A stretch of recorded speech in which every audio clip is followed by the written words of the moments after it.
لقد صدق الله رسوله الرؤيا بالحق لتدخلن المسجد الحرام إن شاء الله آمنين محلقين رؤوسكم ومقصرين لا تخافون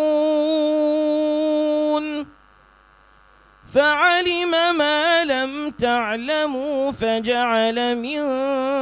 دون ذلك فتحا قريبا هو الذي أرسل رسوله بالهدى ودين الحق ليظهره